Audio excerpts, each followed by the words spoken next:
안녕하십니까. 산업연구원 김바우입니다. 저는 오늘 중소기업이 알아야 할 메가 FTA에 대해서 설명드리겠습니다. 특별히 상품 무역 분야에 대해서 제가 설명을 드리도록 하겠습니다. FTA는 뭔지 알겠는데 RCEP, CPTPP 이게 다 뭘까요? 우린 그리고 왜 이런 단어들을 알아야 될까요? 새로운 규칙이 등장하면 그 규칙을 따라야 하듯 통상 환경이 변하면 우리도 통상 규칙을 알아야 합니다. 그래서 오늘 이 자리에서 메가 FTA에 대해서 알아보도록 하겠습니다. 말씀드린 순서는 다음과 같습니다. 먼저 새로운 통상 환경이 어떻게 등장하였는지, 그리고 메가 FTA는 거기서 무슨 역할을 할 수 있는지, 두 번째로 한국이 가입한 메가 FTA, 그리고 가입을 검토하고 있는 메가 FTA에 대해서 설명드리고, 끝으로 우리 기업들이 어떻게 대응해야 될 것인지 간략히 설명드리도록 하겠습니다. 먼저 새로운 통상 환경과 메가 FTA의 역할에 대해 말씀드리겠습니다. FTA에 대해 말씀드리기 이전에 통상에 대해 말씀드리고자 합니다. 통상이 무엇인가요? 네. 통상은 나라들 사이에서 서로 물품을 사고 파는 것 또는 그런 관계를 의미합니다. 국내에서 이루어지는 거래는 시장이 아주 중요합니다. 시장만 잘 갖춰져 있으면 시장에 사고자 하는 사람과 팔고자 하는 사람이 모여서 가격이 결정되고 거래가 일어납니다. 하지만 여러 나라가 참여하는 통상은 정치, 경제, 문화, 보건, 기술 상황 등이 중요한 환경 요인으로 작용할 수 있습니다. 최근 미중 무역 분쟁이 크게 문제되고 있는데요. 미국과 중국은 서로 기존에 부과하던 관세율보다 훨씬 높은 수준의 관세율을 부과하고 있습니다. 그러면 높은 관세율 때문에 미국이 중국산 물건을 사고 싶어도 아무래도 덜 사게 되고, 중국 마찬가지로 미국산 물건을 살 때 덜 사게 될 것입니다. 그리고 미국이 중국에 대해 어떤 기술 제재 조치를 취하고 있는데, 그러면 특정 기술을 중국이 사용할 수 없게 되고, 그러면 중국이 다른 나라로 물건을 파는 데도 지장이 생기게 됩니다. 또한 코로나19로 인해서 물류 대란이 일어나는데, 국내에서 이루어지는 거래 같은 경우에 이런 물류 대란이 큰 영향을 미치지 않을 수 있지만, 국제 거래라고 하면 이야기가 크게 달라집니다. 특히 상하기 쉬운 제품도 있고, 이런 유통기한이 중요한 제품들 같은 경우에 물류 대란이 일어나면 아예 수출을 덜 하거나 안 하는 상황이 발생할 수 있기 때문에, 이런 통상이란 것은 보건 환경에도 영향을 많이 받습니다. 또한 날로 발전하고 있는 국가 간 전자상거래 기술 또한 통상을 촉진시킬 수 있는 그런 요인입니다. 이렇게 통상은 다양한 환경 요인에 의해 결정되기 때문에 국내 거래와 달리 볼 필요가 있고, 어떤 환경에 처했는지 우리가 자세히 알아볼 필요가 있습니다. FTA는 무엇일까요? 예, 모두들 잘 아시겠지만 둘 이상의 나라들이 서로의 수출 관세와 같은 무역 장벽을 제거하기로 약속하는 것이 FTA입니다. 여기서 무역 장벽은 사실 세 가지로 나눌 수 있는데요. 먼저 자연적인 무역 장벽이 있습니다. 우리나라와 가까운 나라가 있고 먼 나라가 있습니다. 다른 조건이 동일하다면 우리나라는 가까운 나라에서 물건을 사는 것이 유리할 것입니다. 물리적으로 가깝기 때문이죠. 또한 언어 장벽도 무역 장벽이 될 수 있습니다. 우리나라랑 만약에 같은 언어를 쓰는 나라가 있으면 다른 조건이 동일하다면 그 나라와 무역을 하는 것이 쉬울 것입니다. 그리고 관세 장벽도 대표적인 무역 장벽입니다.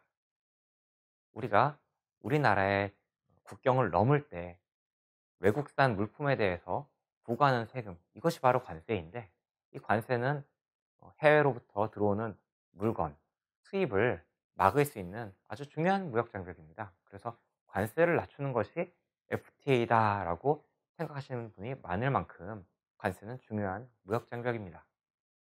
관세 외에도 비관세 장벽이 있습니다. 우리나라 국경을 넘을 때 어떤 물건이나 아니면 어떤 서비스나 그런 것들이 지켜야 될 의무가 있습니다. 그런 의무들 역시 무역 장벽입니다. 그래서 우리가 자연적인 무역 장벽은 어떻게 할 수 없더라도 관세 장벽과 비관세 장벽을 제거하거나 약화시키기로 약정하는 것이, 이것이 FTA의 본질이라고 할 수 있습니다. 그런데 FTA라는 단어 외에도 다른 단어를 많이 쓰기 때문에 좀 알아두실 필요가 있습니다. RTA라는 단어를 학술적으로는 많이 사용하고요. 그 일본과 같은 나라는 EPA라는 단어를 더욱 많이 씁니다. 하지만 동일한 뜻입니다. FTA, RTA, EPA. 네, 모두 똑같은 뜻입니다. 그럼 한국은 FTA를 언제부터 했느냐 살펴보면 사실 1998년부터 이미 FTA를 추진했습니다. 1998년이면 금융위기 이후인데 1998년에는 사실 세계적으로 FTA가 거의 드물었던 시대입니다. 그래서 우리나라는 상당히 일찍 FTA를 추진한 편이라고 할 수 있습니다. 그래서 98년 11월 FTA 추진을 의결한 이후 첫 FTA를 한칠레 FTA를 추진하였고 2004년에 타결하였습니다. 그리고 메가 FTA를 추진하기로 또 의결한 중요한 시점이 있는데 이것이 2013년 6월입니다. 신통상 로드맵을 정부가 발표했는데 이 신통상 로드맵에서 우리나라가 아시아 태평양 지역의 중심축이 되기 위한 전략의 일환으로 메가 FTA에 적극적으로 참여해야 될 것이다 라는 그런 정책 목표를 제시한 바 있습니다. 그래서 2022년 현재 17건의 FTA를 통해서 50개 이상의 국가와 협정을 우리나라는 유지하고 있습니다. FTA가 법적 효력을 가지기 위해서는 국가 간 및 국내법적 절차, 즉 비준이라고 하는데요. 이 절차들을 통과해야 되고 모든 절차를 통과하면 발효되었다라고 합니다. 그래서 협상 개시로부터 발효까지 평균 4년 이상의 시간이 소요되는 것으로 분석되었습니다. 최초의 FTA인 한칠레 FTA 같은 경우 1999년 협상이 개시되었고 2004년 발효되었습니다. 하지만 2012년에 협상을 개시한 RCEP 같은 경우에는 2022년 2월 발효 예정에 있습니다. FTA를 흔히 한국의 경제 영토다라고 표현을 하는데요. 한국의 기체결 FTA, 그러니까 우리나라가 FTA를 맺은 나라가 전 세계 GDP에서 얼만큼을 차지하고 있느냐 이것을 경제 영토 개념으로 우리가 많이 이야기하곤 합니다. 2017년 같은 경우에 77%였는데 2022년 2월에 RCEP이 발효되면 85%까지 올라갈 것으로 우리가 예측하고 있습니다. 이렇게 우리가 FTA를 체결한 나라들, 그 나라들이 세계 GDP에서 차지하는 비중이 높은 이유는 우리가 이미 미국, EU, 중국과 같이 거대 경제권과 FTA를 맺고 있기 때문입니다. 이 세 개의 국가의 GDP만 해도 세계 GDP의 60%를 차지하고 있습니다. 또한 아세안, 인도, 베트남과 같은 신흥 개발 국가들도 한국과 FTA를 발효 중에 있습니다. 자, 두 번째로 WTO와 다자주의에 대해 말씀을 드리겠습니다. 제가 방금 말씀드린 FTA는 다자주의하고는 조금 성격이 다른 것이었습니다. FTA는 양자 간 협정 혹은 다원적 성격을 지니고 있는 것이 FTA입니다.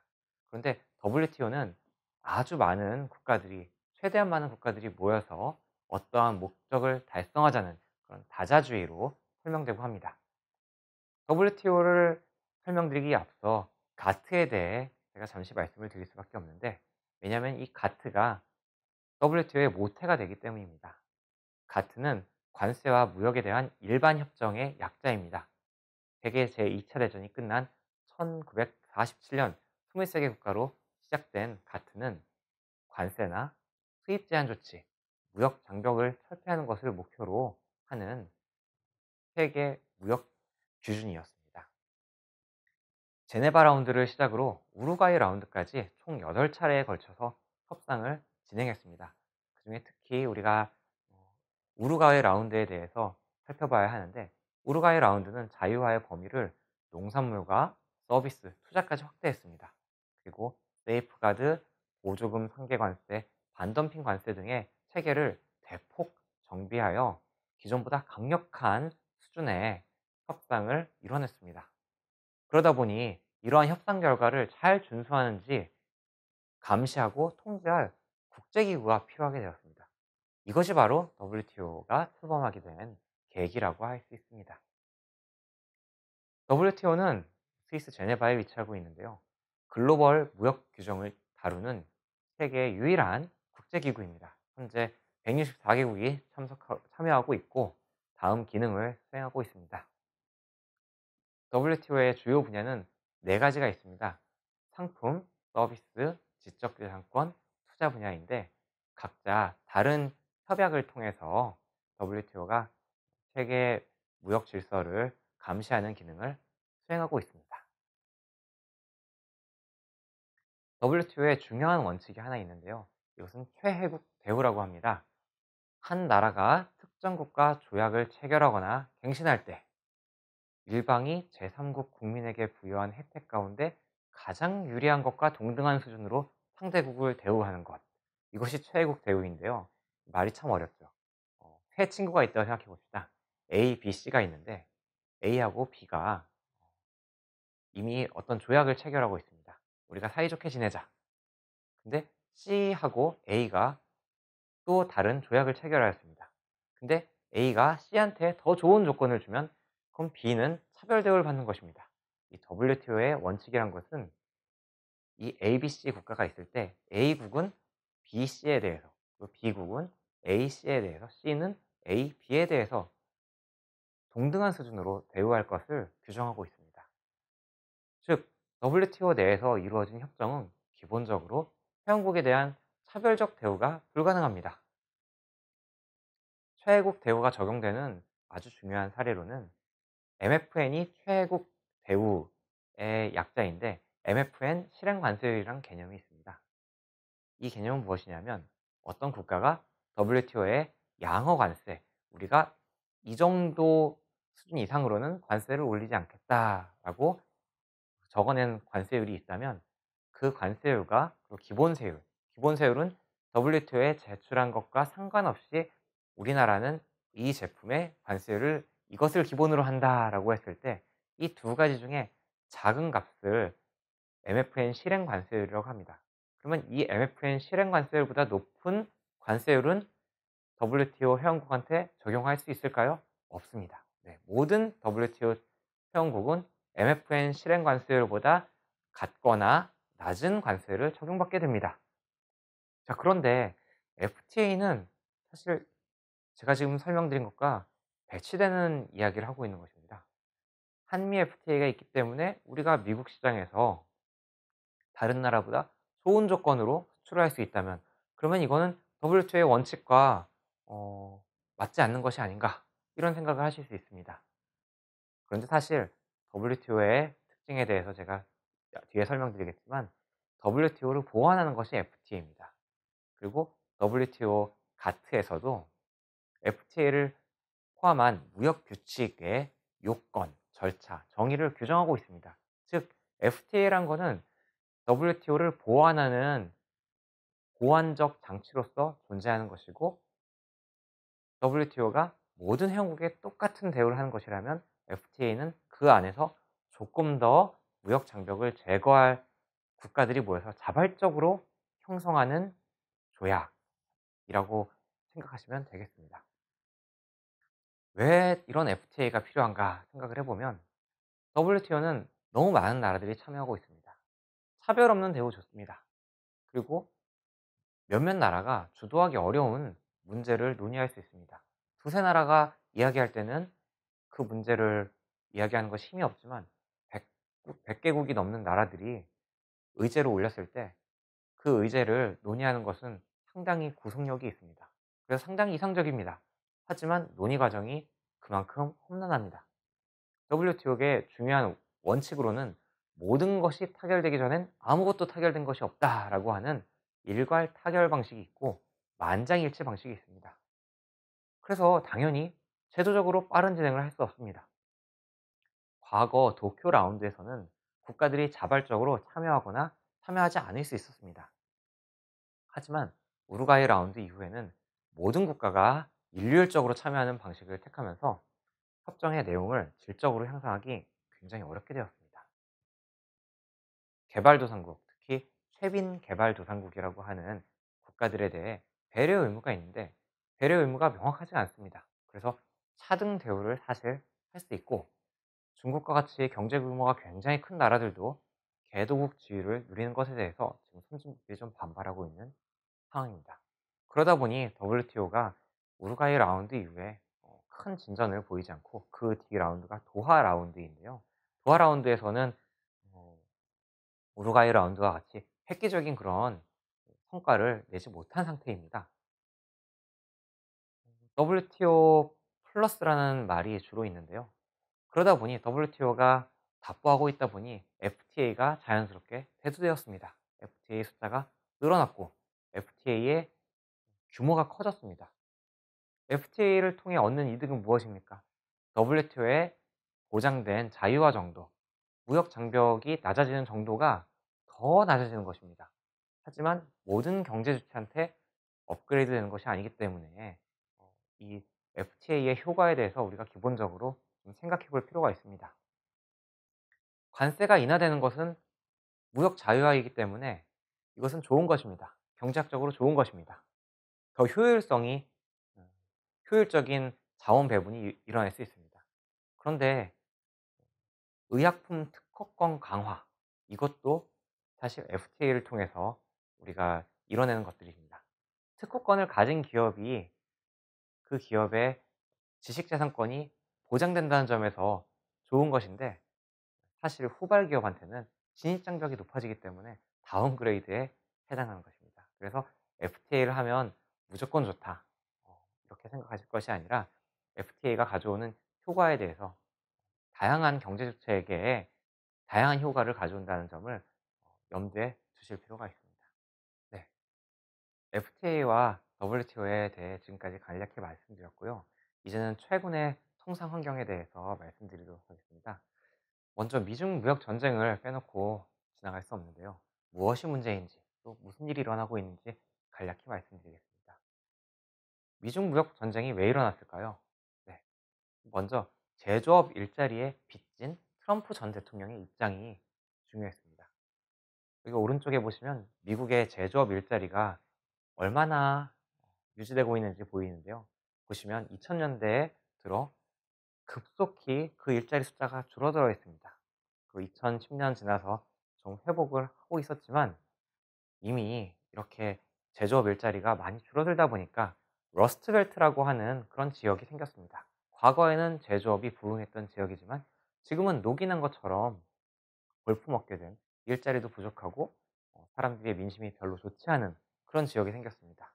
대표적인 러스트벨트는 미시건, 펜실베니아, 위스콘신 같은 곳인데 트럼프 전 대통령은 이 러스트벨트에서 어떤 선거운동을 했냐면 제조업 일자리를 만들어내겠다는 약속을 했습니다. 제조업 일자리를 어떻게 만들까요? 그건 제조업 제품을 덜 사면 되는 것입니다. 그래서 보호무역주의를 취하겠다고 이미 후보 시절부터 약속을 했습니다. 그리고 미시건, 펜실베니아, 위스콘신에 걸려있는 선거인단을 1%포인트 미만의 차이로 확보했는데 이 승리가 없었다면 힐러리 클린턴을 이길 수 없었습니다. 그래서 제조업 일자리는 경제적 중요성도 있지만 지지 기반을 확보하는 차원에서도 트럼프 행정부에 있어 중요 과제가 될 수밖에 없었습니다. 그리고 두 번째로 미국의 산업 구조입니다. 미국의 산업 구조는 지식재산권이 중요합니다. 미국은 산업 발전에 따라서 산업 구조의 중심이 제조업에서 서비스로 이동했습니다. 물론 1차 산업도 상당히 경쟁력이 있지만 서비스업의 경쟁력이 미국 산업 경쟁력의 핵심이라고 할 수 있습니다. 반면 중국은 제조업 강국입니다. 그럼 미국이 주로 부가가치를 획득하는 분야가 어디냐? 제품 설계, 연구개발, 마케팅 이런 사업 서비스 분야에 음, 강하기 때문에 이쪽에서 부가가치가 주로 나옵니다. 그리고 제조업 분야 같은 경우는 중국으로부터의 수입에 많이 의존하고 있습니다. 그래서 지식재산권을 보호하는 것이 굉장히 미국 입장에서 중요합니다. 특히 중국이 지식재산권을 제대로 보호하지 않으면 좀 더 빠르게 기술 추격을 할 수 있겠죠. 그리고 중국이 성장한다는 것은 미국이 어떻게 보면 후발주자에게 쫓긴 입장이 되는데 그건 지식재산권을 보호하는 것이 조금 덜 쫓기거나 조금 느리게 쫓길 수 있는 유일한 그런 전략이 될 수 있습니다. 한편 중국이 해외 투자 기업의 가공무역, 이것은 무엇이냐면요. 중국이 해외로부터 재료를 수입해다가 조립을 해서 완성품을 제3국에 팔거나 아니면 해외 투자 기업의 모국으로 파는 그 행위를 가공무역이라고 하는데, 이 가공무역은 중국의 무역을 상당히 고도화시켰다라고 평가되고 있습니다. 왜냐하면 중국이 과거에는 재료나 기술을 모두 해외 기업한테 받아서 제조를 했다면, 점점 그 노하우를 이제 알아가니까 해외 투자 기업의 기술을 자연스럽게 좀 취득할 수밖에 없는 것입니다. 근데 이 과정에서 기술 취득을 적법하게 했느냐, 그리고 지식재산권의 사용료가 지불되어야 하는 만큼 지불되었느냐, 이것이 지금 핵심 쟁점으로 떠올랐습니다. 지금 중국이 기술 수준이 굉장히 많이 올라왔죠. 근데 이 기술 수준 향상이 과연 적법하게 이루어졌는지 미국은 상당히 의구심을 가지고 있는 것입니다. 이런 미국의 관점은 그 301조 보고서 제목에도 아주 정확하게 잘 드러나 있습니다. 그래서 미국은 결론적으로 중국이 이런 자국을 포함한 해외 투자 기업의 기술 이전을 강요했고, 그 지식재산권을 제대로 보호하지 않았고, 그런 경로를 통해서 경쟁력을 확보했다고 판단했고, 그렇기 때문에 중국이 미국한테 그렇게 물건을 많이 팔 수 있고, 미국은 중국한테 무역 적자를 많이 볼 수밖에 없었다라고 인지를 하고 있습니다. 이 중국의 추격을 조금 더 자세히 살펴보시면 생각보다 미국의 그 입장이 좀 이해될 수 있는데요. 미국의 대중국 무역 수지가 굉장히 크게 증가했습니다. 그런데 무역 수지가 나빠졌다는 것은 두 가지 가능성이 있습니다. 수출을 옛날보다 못했거나 아니면 수입을 옛날보다 많이 했거나. 근데 미국이 수입을 옛날보다 많이 했기 때문에 중국한테 무역 수지 적자를 더 보게 되는 것이었습니다. 근데 이 중국이 미국 시장에서 어떻게 점유율을 높여가는지, 미국 시장에 무엇을 더 팔았는지, 누구를 대체했는지 살펴보면 일본을 대체했다는 것이 이 그래프에서 잘 나타납니다. 보시면 여기 하늘색이 중국이고 여기 오렌지색이 일본인데, 미국이 중국한테 수입하는 그 비중은 점점 늘어나고 일본한테서 수입하던 비중은 점점 줄어들고 있습니다. 그러니까 중국이 지금은 일본을 대체하고 미국 시장에서 미국 수입 시장에서 주도적인 역할을 하고 있다는 것입니다. 게다가 2015년 중국은 중국제조 2025 전략을 발표해서 기술 자립을 천명하고 자금률 확대 방안을 모색하고 있었습니다. 그러니 중국이 이렇게 가파르게 추적하는 것에 대해서 미국이 문제의식을 느낀 것입니다. 사실 지식재산권 보호나 기술 이전이 올바르게 되는, 적법하게 되는지를 저희는 잘 알 수 없습니다. 하지만 이런 구조적 변화는 미국 입장에서 중국에 대한 견제가 필요하다라고 인지하기에는 충분했다고 우리가 볼 수 있습니다. 그래서 미중 무역 전쟁의 결과는 무엇일까요? 전 품목 평균 20%에 달하는 상호간 관세, 축소된 양국 간 무역, 이렇게 제가 설명드리고 싶습니다. 사실 너무나 여러 차례에 걸쳐서 관세를 부과하겠다, 더 부과하겠다, 조금 내리겠다, 아니 더 부과하겠다, 이렇게 언론에서도 여러 차례 보도되고, 그리고 실제로도 여러 차례의 조치가 있었습니다. 크게 4차례의 조치가 있었다고 하는데, 사실 이 4차례의 조치가 아주 확정적인 것이 아닌 것이, 미국에서 중국에 대해 관세를 이만큼 부과하겠다 했더라도 미국은 공청회 등을 통해서 아, 이 품목은 제외합니다 라는 의견이 있고, 그것이 타당하다면 또 일부 유보하는 그런 절차를 취합니다. 그래서 사실 미국이 중국에 대해서 어떤 품목에 대해 몇 퍼센트의 관세를 언제부터 언제까지 부과했는지를 정확히 파악하는 건 굉장히 어렵습니다. 하지만 적어도 전 품목 평균 20%라는 이야기는 드릴 수 있습니다.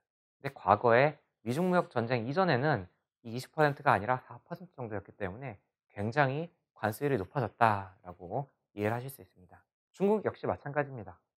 중국의 관세 부과 조치는 기본적으로 보복 조치이기 때문에 미국이 중국에 대해 관세 부과한 것에 상응하는 규모와 강도를 추구하고 있습니다. 그래서 중국도 역시 미국에 대해 평균 20%에 달하는 관세를 부과하고 있습니다. 그 결과 지금 두 국가 간의 무역이 많이 축소돼 있습니다. 자, 그리고 수출 규제에 대해서 좀 말씀드리고 싶은데요. 미중 무역 분쟁과 달리 또 우리나라가 최근 겪고 있는 현실입니다. 2019년 일본이 한국에 수출하던 핵심 소재 3개 품목을 규제했습니다. 수출을 규제했습니다. 근데 이 수출 규제는 사실 정치적인 이유가 깔려 있다는 것을 우리는 잘 알고 있죠. 그리고 작년 중국은 자국의 전력 부족을 문제로 한국의 요소 수출을 규제했습니다. 근데 사실은 요소수를 딱 찍어서 수출을 안 한 것이 아니고 중국은 전력이 부족하기 때문에 전력을 많이 사용하는 비료 관련 제품 몇 가지를 수출을 좀 안 하겠다, 수출 통제하겠다라고 한 것입니다. 근데 사실 그 안에 요소가 들어 있었고 그리고 우리는 어 중국산 요소에 의존하고 있었기 때문에 우리나라 입장에서는 일본이 수출 규제한 것과 유사한 그런 효과를 맞게 됐습니다. 근데 일본의 수출 규제와 중국의 수출 규제는 어떻게 다를까요? 일본의 수출 규제는 일본이 정 경제적인 이유라기보다 정치적인 이유로 우리나라를 특정해서 규제한 것입니다. 근데 중국의 조치는 어떨까요? 중국은 석탄 수급 문제에서 촉발된 건데 사실 좀 더 정확히 말씀드리자면 중국의 석탄 발전량, 전력 사용량 통제, 그리고 탄소 중립 이러한 환경 정책과 연관된 위험이라고 할 수 있습니다. 중국이 석탄이 모자라서 요소수 수출을 규제했다라고 직접적으로 이해하시기에는 사실 조금 무리가 있고요.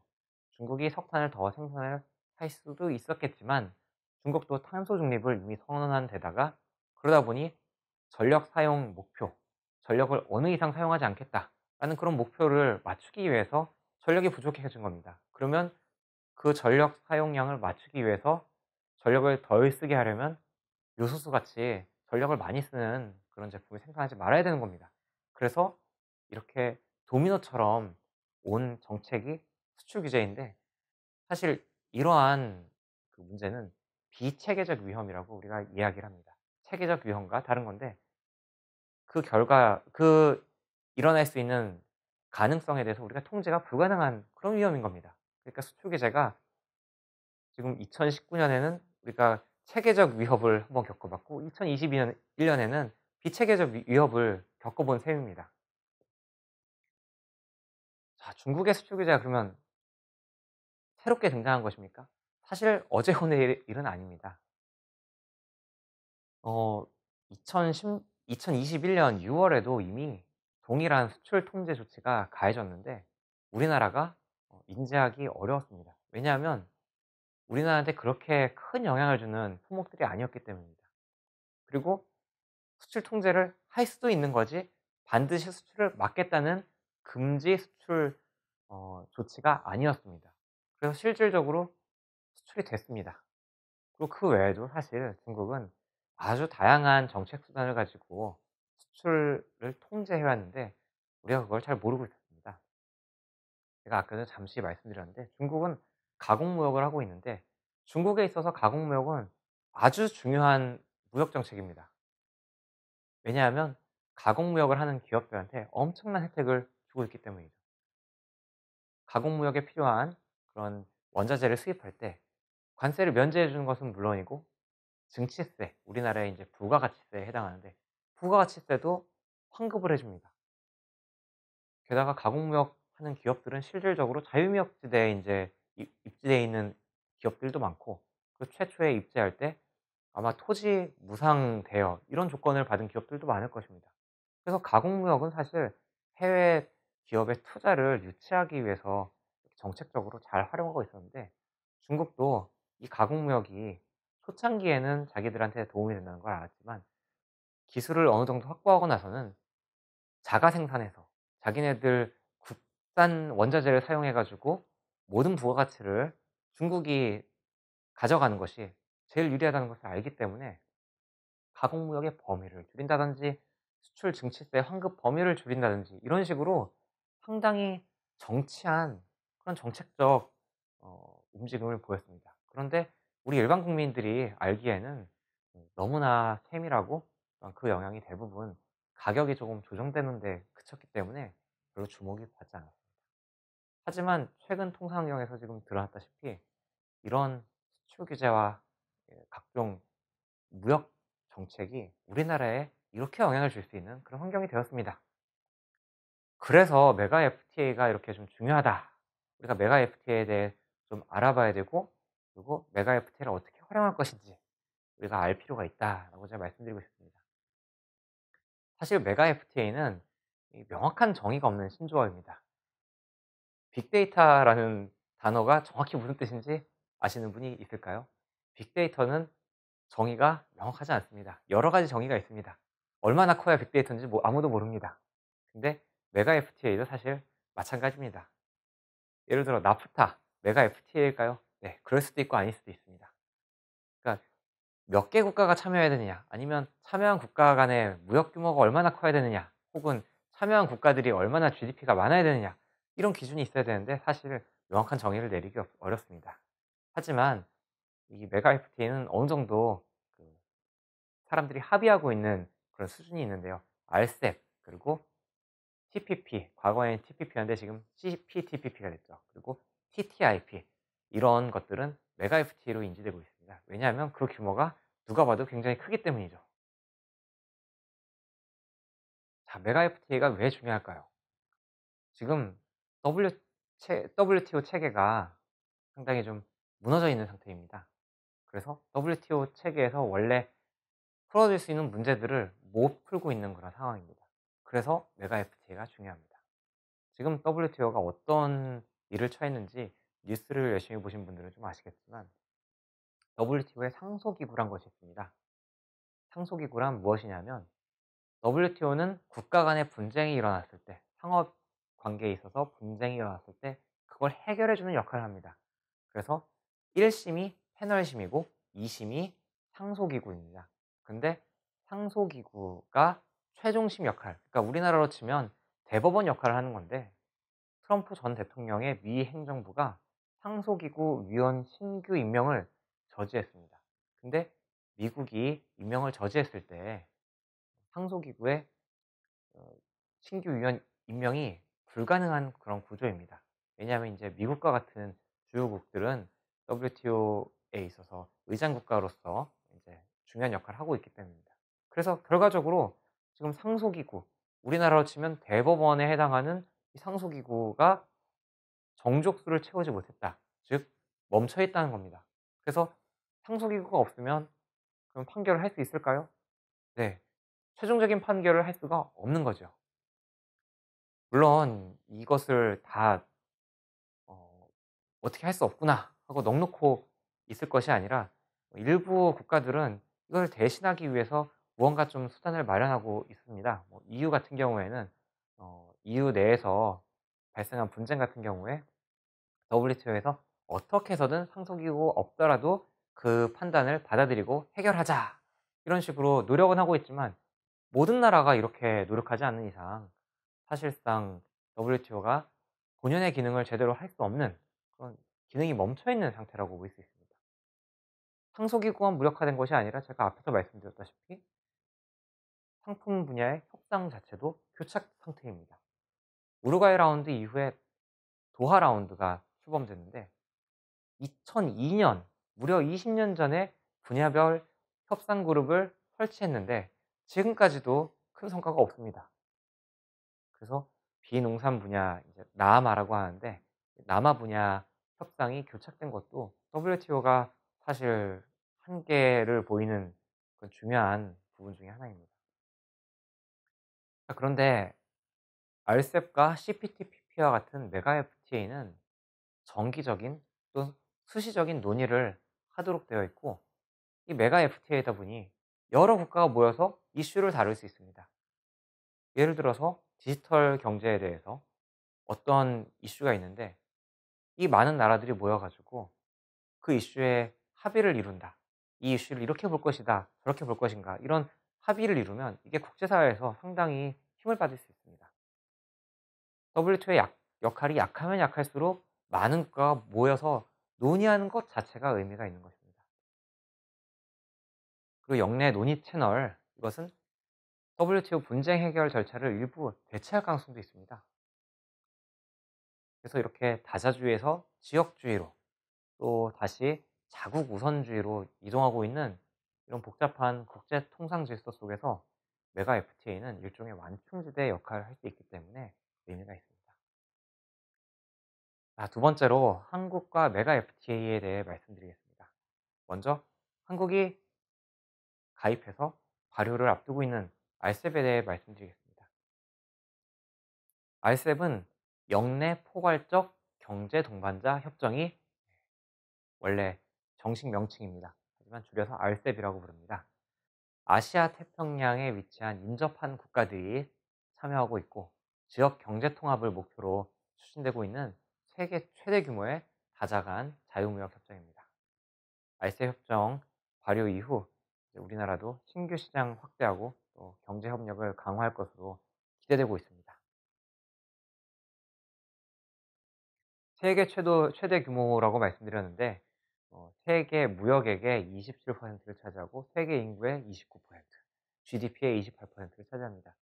대략 3분의 1이 조금 안 되고 4분의 1을 좀 넘는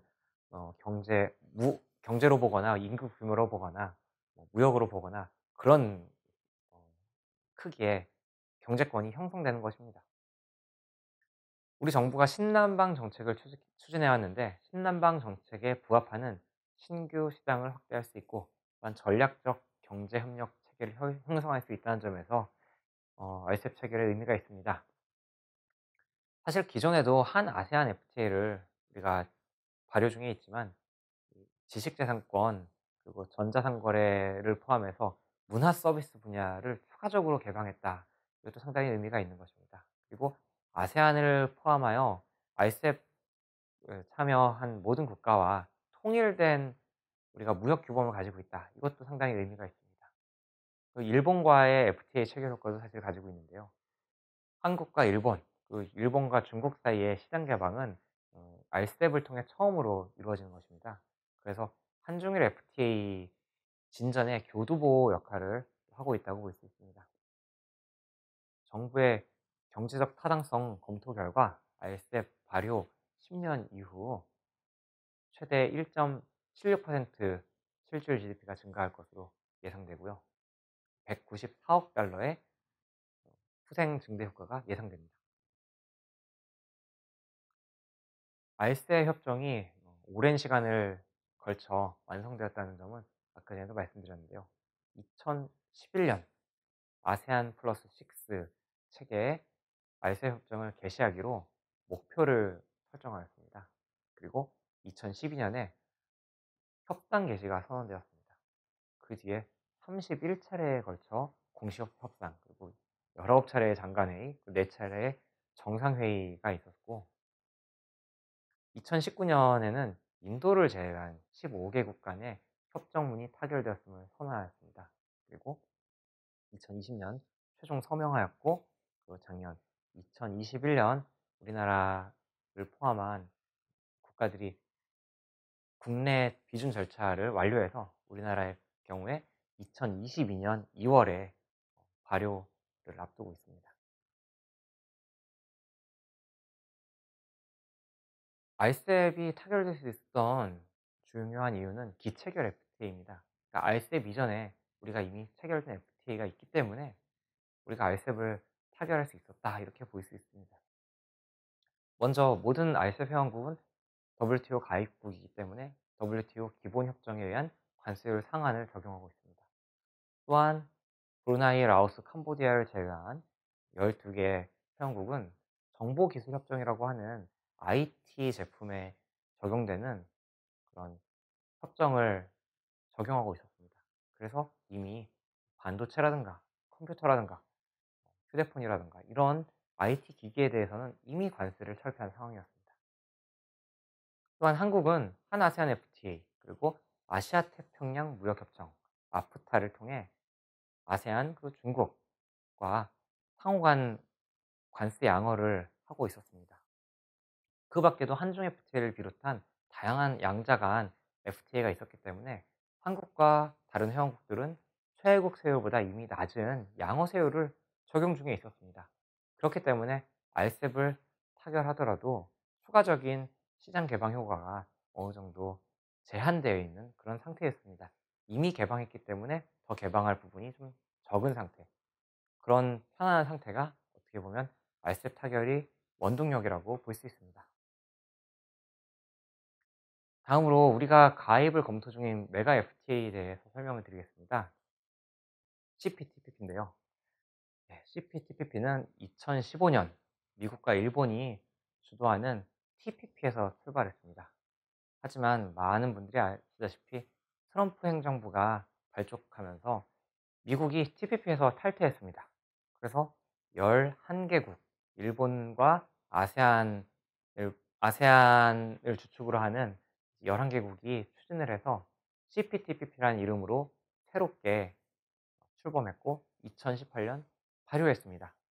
CPTPP는 총 인구가 6억 9천만 명, 세계 GDP의 12.9%, 세계 무역량의 14.9%를 차지하고 있는 메가 FTA입니다. 한국은 지난해 12월 13일 대외 경제장관회의에서 가입 추진을 공식화한 바 있습니다. CPTPP의 주요 내용은 다음과 같은데요. 쉽게 말씀드리자면 높은 수준의 FTA라는 것입니다. 제가 RCEP의 그 주요 내용에 대해서도 사실 비슷하게 설명을 드렸지만 CPTPP는 이런 다루고 있는 분야는 비슷하지만 그 내용이 조금 더 높습니다. 상품 무역에 대해서도 거의 예외가 적은 관세 철폐를 지향하고 있습니다. 그리고 서비스 역시 대부분의 부분에 대해서 이제 개방하는 것을 원칙으로 하고 있고 투자 같은 경우에도 네거티브 리스트를 방식을 택하고 있는데 네거티브 리스트라는 것은 투자를 못하게 막을 분야만을 열거하는 것입니다. 근데 투자를 허락할 수 있는 분야를 열거하는 방식보다 당연히 더 많은 것들을 개방할 수밖에 없습니다. 그래서 이런 네거티브 방식의 투자 협상 내용을 가지고 있고 지식재산권은 상당히 높은 수준을 지향하고 있습니다. 그래서 회원국 간의 지식재산권을 최대한 보장하는 식으로 이렇게 하고 있습니다. 우리가 CPTPP에 주목해야 되는 이유는 이렇게 높은 수준의 메가 FTA이기 때문입니다. 영국과 대만, 중국이 가입 신청서를 이미 제출했습니다. 그런데 사실 이 CPTPP에 더욱 주목해야 되는 이유는 앞으로의 일입니다. 사실 강대국들의 눈치 게임과 같이 돼 버렸는데요. 미국이 TPP에서 탈퇴했지만 나중에 통상 정책이 변화하면 CPTPP에 복귀할 수도 있습니다. 그리고 CPTPP는 미국이 복귀하기 쉽도록 새로운 나라들이 들어오기 쉽도록 협정을 그렇게 구성해 놨습니다. 미국이 들어올 경우에 우리나라가 미국과의 관계가 더 중요하다면 CPTPP에 미리 들어가는 것이 유리할 것이고 지금 중국이 가입 신청서를 제출했는데 만약에 중국이 CPTPP에 실제로 가입하게 된다. 그러면 우리가 중국과의 관계가 중요하다 싶으면 중국보다 조금 먼저 가입하는 것이 아무래도 유리할 수밖에 없습니다. 왜냐하면 기존 형국이 많으면 많을수록 우리한테 요구하는 사항들도 많을 것이고 우리도 그들의 요구를 들어주기 위해서 우리의 정책을 복잡하게 조율해야 될 것이기 때문입니다. 그럼 한국에 있어서 왜 CPTPP가 필요합니까? 한국은 사실 CPTPP 회원국 중에 미국과 일본을 제외한 모든 회원국과 이미 FTA를 발효 중에 있습니다. 그리고 RCEP이 발효될 거기 때문에 일본 역시 우리나라와 일정 부분 시장 개방을 할 것입니다. 근데 그런데도 불구하고 CPTPP를 우리가 이렇게 들여다봐야 되는 이유는 중국과 미국입니다. 중국과 미국은 한국의 최대 무역 파트너 국가입니다. 그리고 CPTPP에 중국은 이미 가입 신청서를 제출했고 미국이 만약에 가입할 경우에 CPTPP는 단숨에 세계 최대 규모의 무역 협정으로 업그레이드 되고 어떻게 보면 통상 질서의 중심에 설 수 있는 그런 협정이 됩니다. 그렇기 때문에 우리가 CPTPP 가입을 지금 검토할 수밖에 없는 그런 상황이라고 볼 수 있습니다. 만약에 RCEP이나 CPTPP가 발효되거나 가입된다 그랬을 때 한국 수출 기업이 어떤 이득을 받을 수 있을까요? 사실 RCEP이나 CPTPP나 우리나라는 이미 FTA 모범생으로서 많은 FTA를 발효 중에 있기 때문에 대부분의 경우에 거의 관세를 물지 않고 수출할 수 있는 그런 환경에 있습니다. 하지만 RCEP이 발효하면 일본 등 역내 회원국으로 수출할 때 일부 품목에 대해서 더 낮은 관세율을 적용받을 수 있습니다. 그리고 CPTPP 같은 경우에는 수준이 높기 때문에 우리가 CPTPP에 가입해서 발효할 경우에 CPTPP 회원국에 대해서 더 낮은 관세율을 적용받을 가능성이 상당히 있습니다. 그 외에도 이제 특정 품목이긴 한데 화장품 같은 경우에 우리나라가 베트남에 수출을 많이 하고 있는데요. 베트남이 수입할 때 제출을 강제하고 있는 자유 판매 증명서라는 것이 있습니다. 근데 이 자유 판매 증명서를 제출할 것을 우리나라가 한배 FTA가 있음에도 불구하고 우리에게도 요구하고 있는데 CPTPP 국가에 대해서는 면제해 주고 있습니다. 그러니까 이런 비관세 장벽이 낮아지면서 우리나라가 CPTPP 가입했을 때 어느 정도 이득을 볼 수 있지 않을까라고 생각합니다. 네, 주요국 즉 미국과 대만이 CPTPP에 가입할 때 한국이 가입하거나 가입하지 않았을 때 어떤 영향이 있을지 제가 한번 생각해 봤습니다. 중국 같은 경우에 정책상 대만하고 동시 가입이 불가능하다고 생각합니다. 그리고 미국 역시 중국과 동시 가입 가능성이 굉장히 낮다고 생각합니다. 왜냐하면 CPTPP는 일종의 패권 경쟁을 주도하는 장의 역할을 하기 때문이죠. 그래서 현재 예측 가능한 시나리오는 네 가지 정도로 생각해 볼 수 있는데요. 먼저 미국이 가입한다. 또 미국과 대만이 가입한다. 혹은 대만이 가입한다. 아니면 중국이 가입한다. 정도로 생각해 볼 수 있습니다. 만약에 CPTPP에 미국이 가입했다. 그러면 한국이 가입하더라도 우리는 미국 시장에서 일정 부분 손해를 볼 수밖에 없습니다. 왜냐하면 우리나라는 이미 한미 FTA가 있기 때문에 미국 시장에 자유롭게 진출할 수 있는데 미국이 CPTPP에 들어오면 일본과 같은 CPTPP 회원 국가들이 미국에 좀 더 편안하게 진출할 수 있는 그런 환경이 조성됩니다. 그래서 한국이 가입하든 안 하든 미국이 CPTPP에 들어오면 한국은 당장 미국 시장에서 어 크건 작건 손해를 좀 볼 수밖에 없습니다. 미국과 대만이 같이 가입하더라도 마찬가지입니다. 그리고 대만이 가입을 하면 한국은 큰 영향을 받지 않을 것으로 보입니다. 한국과 대만의 그 교역이 그렇게 많지 않은 수준이기 때문입니다. 그런데 중국이 가입하는 경우에 한국이 가입한다. 그럼 아마 큰 영향이 없을 것입니다. 근데 한국이 가입하지 않는다라고 했을 때 한국이 CPTPP에 들어가지 않는데 중국은 들어갔다. 그러면 한국은 중국 시장에서 상당 부분 시장 점유율을 또 뺏길 가능성이 있습니다. 왜냐하면 중국이 한국이 아닌 CPTPP 국가들, 예를 들어 일본 같은 국가들한테 더 좋은 조건을 제시할 것이기 때문에 아무래도 우리나라가 이제 부정적인 영향을 조금 볼 수 있다. 하지만 그 영향이 아주 크진 않다라고 생각합니다. 네. 마지막으로 중소기업의 대응 전략에 대해 설명을 드리겠는데요. 먼저 특혜 관세율을 어떻게 활용할 것인지에 대해 말씀드리고 싶습니다. 특혜 관세율을 하는 데 있어서 가장 유리한 FTA가 무엇인지 이제 조금 더 적극적으로 찾아야 할 필요가 있습니다. 과거 중국에 수출하던 기업은 두 가지 관세율을 주로 살펴보았을 겁니다. 아프타 관세율 그리고 한중 FTA 양호세율. 근데 이제 RCEP이 발효하게 되면 이 세 가지 중에서 가장 유리한 것을 찾아보실 필요가 있고요. 베트남에 수출하던 기업도 마찬가지입니다. 한 베트남, 한 아세안, RCEP이 있는데 이 중에서 가장 유리한 조건을 찾아야 합니다. 단순히 관세율이 낮은 것이 아니라 원산지 증명에 유리한 그런 협정이 무엇인지를 또 살펴봐야 할 것입니다. 여기서 원산지 증명이란 무엇이냐면 특혜 관세율을 적용받기 위한 최소한의 요건인데 수출하려는 물품이 수출국에서 실제로 생산되었음을 증명하는 절차가 원산지 증명입니다. 원산지 기준이 다양한 것이 있는데 세 가지 기준으로 나뉠 수 있습니다. 먼저 완전 생산 기준이라는 것이 있는데 처음부터 끝까지 한 개국 안에서 생산됐음을 밝히는 것이 이제 완전 생산 기준입니다. 쉽게는 1차 상품, 예를 들어서 우리나라에서 마늘을 키워서 수확을 했다.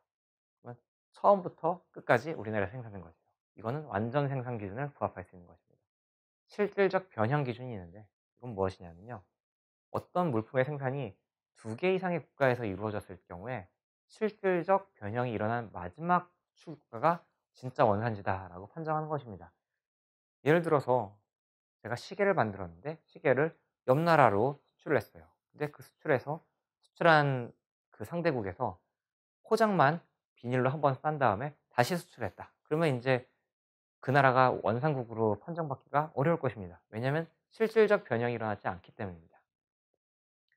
사실 실질적 변형 기준이 조금 복잡한데 다양한 층위에 적용될 수 있습니다. 그래서 어느 정도 변형되어야 될 것인가를 규정하는 그런 규정들이 있습니다. 그 부가가치 기준이라는 것이 있는데 해당 물품을 구성하는 부가가치의 일정 부분 이상을 어떤 나라에서 기여했다. 그러면 그 나라가 원산국이다라는 겁니다.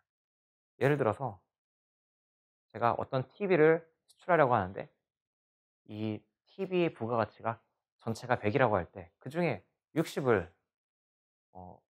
수출자가 속한 그 나라가 생산했다. 가져갔다. 그랬을 땐 이건 이제 RVC 60이라는 요건을 맞출 수 있는 겁니다. 그러니까 수출품 가치 평가액의 60% 이상을 수출국이 기여한 부가가치라는 그런 기준을 맞출 수 있는 것입니다. 그래서 RVC 40, RVC 45, 60 이런 다양한 기준들이 존재합니다. 자, 두 번째로 HS 체계와 상품 분류에 대해 간략히 말씀드리겠습니다. 이 부분은 사실 좀 더 실무적인 분야이기 때문에 저는 간략히 설명만 드리고 넘어가겠습니다. 이 특혜 관세율 활용을 위해서 최소한의 상품 분류 체계를 알아야 하는데 이 상품이라고 하는 것은 거래가 가능한 유체물입니다. 만질 수 없는 것은 상품이 아닙니다. 게임 소프트웨어는 상품이 아닌데 게임 DVD가 되면 상품입니다. 게임 USB도 상품입니다. 가상화폐는 상품이 아니지만 가상화폐를 담고 있는 물리지갑은 상품입니다. 거래가 가능하기 때문에. 그리고 품목 분류 체계의 기초가 되는 것이 HS라고 하는 것인데 6자리로 구성된 게 국제 협약을 통해서 통용되고 있고 여기서 제가 주의할 사항만 몇 가지 말씀드리겠습니다. 6자리는 180여 개 회원국들이 공통으로 사용하는데 그 뒤에 있는 숫자들은 국가마다 제각각 제정해서 사용하고 있습니다. 그래서 국가 간 10자리, 9자리, 8자리, 12자리 이렇게 다양한 자릿수가 있는데 6자리 이후의 것들은 아무런 상관이 없습니다. 그리고 또 주의해야 할 것 중에 한 가지는 무엇이냐면 개정을 합니다. 대략 5년마다 개정을 하고 2022년 올해가 개정이 있는 해입니다. 그래서 2022년과 2021년은 일부 품목에 한해서는 코드가 다릅니다. 이 점을 유의하셔야 되고 사실 이 6자리 코드는 같은 시점에 모든 나라가 똑같이 써야 되지만 그걸 업데이트를 제때 하지 못하는 나라도 있습니다. 주로 개발도상국들이 그러는데요. 예를 들어서 2017년에 HS가 개정됐으면 그 버전을 모두 따라야 되는데 일부 국가들은 2012년 버전을 따르고 있기 때문에 그 점을 유의해야 됩니다. 그래서 우리가 관세율이 얼마인지 찾아보려고 해도 어떤 코드는 절대 나오지 않습니다. 왜냐하면 우리가 수출하라는 그 상대국이 우리랑 다른 HS 그 6자리를 쓰고 있는 경우가 있기 때문입니다. 이 점을 여러분이 주의하시고 자세히 살펴보실 필요가 있습니다. 네, 제가 방금 말씀드린 것처럼 나라마다 다양한 자릿수의 HS 코드를 사용하고 있습니다. 그래서 사실 HS 코드라고 하면 6자리를 의미하는 것이고 나라마다 운영하고 있는 것은 테리프 라인, 내셔널 테리프 라인이라고 해서 3번이라고 하는 것이 정확한 표현입니다. 한국은 10자리 쓰고 있고 미국은 10자리와 8자리를 혼용하고 있고요. 일본 9자리, 중국도 10자리, 8자리 혼용, EU 8자리 이렇게 됩니다. 10자리와 8자리를 혼용하는 국가가 있는데 이것은 이제 수입 통제를 위해서는 조금 더 자세히 세분화시키고 국가 간 협상에선 거기까지 들고 나오지 않는 겁니다. 그렇기 때문에 이렇게 다양한 그런 자릿수가 있고 전혀 호환되지 않음에 꼭 유의하셔야 합니다. 그리고 HS 체계는 생물 분류, 같이 위계를 가지고 있는 분류 체계입니다. 그래서 모든 품목 번호는 하나의 류, 2 단위, 두 자리로 구성된 숫자, 그리고 네 자리로 구성된 호, 그리고 여섯 자리로 구성된 소호 안에 반드시 포함되어 있어야 하며, 두 개의 품목 번호가 하나의 소호에 포함될 경우에 당연히 동일한 상위 호, 그리고 상위 류에 포함되는 그런 그 층위, 하이라키가 정확히 구성되어 있는 그런 체계입니다. 이 상품 분류 기준은 사실 여러 가지 필요성에 의해서 마련되는데요. 대표적으로는 중고차와 신차 얘기만 하고 넘어가겠습니다. 호주 같은 경우에 환경 오염을 굉장히 걱정하는 나라 중에 하나인데요. 중고차와 신차에 대해서 굉장히 다른 관세를 부과하고 있습니다. 그래서 신차 같은 경우에는 뭐 대략 5% 정도의 관세를 부과했다 그러면, 중고차는 5% 플러스 호주 달러 12,000달러 대당, 이런 종가세 플러스 종량세를 부과하는 그런 경우가 있습니다. 그래서 이렇게 환경 보전을 위해서 분류를 하기도 하고, 또 안전을 위해 분류하기도 하고, 보건 건강을 위해서 분류하기도 하고, 이런 상품 분류를 다양한 이유에서 세분화시키고 있습니다. 그리고 그 분류 체계를 국가마다 다르게 운영을 하고 있습니다. 제가 아까에도 말씀드렸지만 HS 품목 분류가 개정된다는 것이 굉장히 중요한 점입니다. 유념하셔야 될 것인데, 전기자동차, 스마트폰, 이건 20년 전에 국가 간 거래가 없었을 겁니다. 국내 거래건 국제 거래건 없었을 겁니다. 근데 지금은 대세가 됐죠. 신제품과 사양품을 고려하고 관세 행정의 효율성과 투명성을 증진시키기 위해서 WCO, 세계 관세 기구는 HS 품목 분류를 주기적으로 개정하고 있습니다. 첫 번째 판은 1988년 판인데, 실제로는 1992년부터 많은 국가들이 사용했고요. 96년에 개정을 했고, 6년 뒤인 2002년 개정한 이후, 그 뒤로는 이제 5년기로 개정을 하고 있습니다. 그래서 2007년, 12년, 2017년 개정돼서 사실 현재까지 5차 개정판이 적용되고 있지만, 2022년부터는 6차 개정판이 또 적용되고 있습니다. HS 개정 작업은 통상 6단위로 이루어진 소호가 분화되거나 병합되는 데 그치지만, 2012년 같은 경우에는 수산물 분야에 대해서 아주 대대적인 변화가 있었고, 2017년 같은 경우에는 자동차 분야에서 상당한 세분화가 이루어졌습니다. 2022년 같은 경우에는 화물 자동차에서 전기 동력 자동차를 분할하는 그런 분화가 좀 이루어졌고, 그 외에도 다양한 분화가 이루어졌기 때문에 관련된 제품을 수입하거나 수출하시는 분들은 챙겨보실 필요가 있습니다. 제가 마지막으로 드리고 싶은 말씀은, 적극적으로 정보를 수집하시면 좋겠다는 것입니다. 옛날보다 통상 환경이 복잡해졌습니다. 옛날에 한칠레 FTA, 한아세안 FTA, 한미 FTA, 이렇게 우리나라가 몇 개의 FTA를 가지고 있지 않았을 때는 사실 그렇게 열심히 정보를 수집할 필요도 없었습니다. 근데 통상 환경이 변했고, 그 통상 환경이 변했다는 것은 상대방이 어떻게 움직이고 있는지를 우리가 적극적으로 파악해야 되는 정보가 중요한 시대가 됐다는 것입니다. 그래서 제가 추천드리고 싶은 방안은 무역 통계를 적극적으로 활용하는 것입니다. 무역 통계를 통해 평균적인 수출 가격, 그리고 상대국의 수입 가격, 시장 상황들을 파악할 수 있습니다. 물론 어, 세부 품목에 대해서는 그 상황을 파악하는 것이 쉽지 않겠습니다. 하지만 대략적인 상황과 분위기는 파악할 수 있습니다. 한국의 무역 통계는 무역협회, 키타넷, 그리고 세계 무역 통계는 UN 컴트레이드와 트레이드 맵에서 조회 가능합니다. 참고하시기 바라고요. 무역 통계를 활용할 때 주의할 사항이 한 가지 있는데요. 거울 이슈라고 하는 것이 있습니다. 우리는 분명히 수출을 했는데 상대국에서는 받은 적이 없는 것으로 되어 있는 겁니다. 예를 들어서 우리나라가 멕시코에 모니터를 수출했는데, 멕시코에서는 모니터는 수입한 적 없고 TV는 수입한 적이 있습니다 라고 신고하는 경우가 실제로 있습니다. 그래서 우리가 수출한 것으로 인지한 상품이 상대국에서 수입한 것으로 인지되지 않은 경우가 있습니다.